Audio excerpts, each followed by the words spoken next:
ایک حدیث پاک ہے بخاری مسلم میں، بڑے غور سے سنیے گا اور اس کے اندر جتنے پہلو ہیں ان پر پوری توجہ دیجئے گا کہ کہیں ہم ادھر آ تو نہیں گئے۔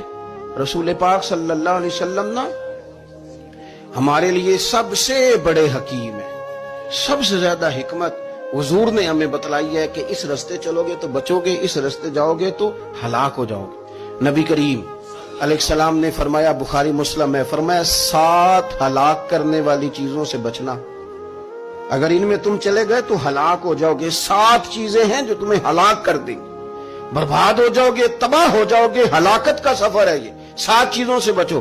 یا رسول اللہ صلی اللہ علیہ وسلم وہ کون کون سی؟ تو حضور نے فرمایا اللہ کے ساتھ شریک نہ کرنا، ہلاک ہو جاؤ گے۔ دوسرا نبی پاک صلی اللہ علیہ وسلم نے فرمایا جادو نہ کرنا، ہلاک ہو جاؤ گے، ہلاک۔ اور یار جسے حضور فرما رہے ہیں ہلاک ہو جائے گا، وہ بچے گا۔ نبی پاک صلی اللہ علیہ وسلم نے تیسرے نمبر پر فرمایا جس شخص کے قتل کرنے کو اللہ نے حرام قرار دیا ہے اسے قتل نہ کرنا، ہلاک ہو جاؤ گے۔ چوتھے نمبر پر رسول پاک علیہ السلام نے فرمایا سود نہ کبھی بھی کھانا، ہلاک ہو جاؤ گے، ہلاک۔ بڑی بڑی دلیلیں دی بینک والوں نے، بڑا سمجھایا تو حاجی صاحب مان گئے، محترم مان گئے، کہنے لگے نہیں جی نہیں وہ کاروبار میں لگاتے ہیں۔ بڑے بھولے بالے ہیں ہم، پتہ سارا ہے۔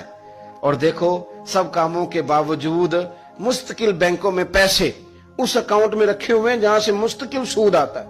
حضور نے فرمایا نہ کرنا یہ کام۔ تو کہتا ہے میں سود پہ پیسے لے کے کاروبار چمکاؤں گا، تیرے نبی پاک نے تو فرمایا تو ہلاک ہو جائے گا۔ تو کہتا ہے میں مل لگاؤں گا، حضور نے تو فرمایا ہلاکت ہے۔ تو کہتا ہے میں بڑا کچھ کر جاؤں گا تو ہلاکت ہے۔ اچھی طرح سمجھ لیں، اصل مال بھی ضائع ہو جاتا ہے اس بندے کا جو سود کا مال ملا لیتا ہے، اصل برکت بھی اڑ جاتی۔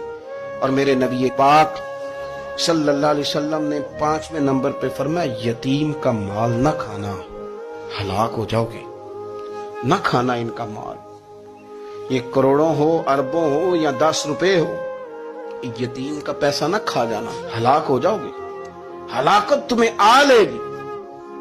اور پھر 6 نمبر پر نبی پاک علیہ السلام نے فرمایا کفر سے جہاد ہو رہا ہو تو کبھی پیٹ پھیر کے بھاگنا نہ، ہلاک ہو جاؤ گے۔ اور 7ویں نمبر پر اللہ کے رسول نے فرمایا بے قصور اور بے گناہ عورت پر تہمت نہ لگانا، بلا وجہ بہو کے کھاتے نہ کچھ ڈال دینا، بلا وجہ بھابھی اور بیوی اور کسی بھی خاتون پر کوئی الزام بے قصور عورت پر بہتان نہ لگانا۔ مار مار کے ایک شخص نے بحال کر دیا بیوی کو اور بعد میں پتا چلا کہ جی مجھے شاک ہے تویز کراتی ہے۔ کیا آپ کی سوچ ہے؟ مسلمان اللہ کو ماننے والا اور اس باتوں پر الزام لگائے گا تویز کرا کے لاتی؟ بے قصور عورت پر بہتان، یہ ایک تو بات ہے اسے مارنا، اور ایک یہ ہے کہ کوئی تکلیف دینا، اور ایک خالی اتنی بات کی کہ بہتان بھی نہ لگانا، اس پر الزام نہ لگانا، یعنی تم نے صرف بے قصور عورت پر الزام ہی لگایا تو حضور فرماتے ہیں ہلاک ہو جاؤ۔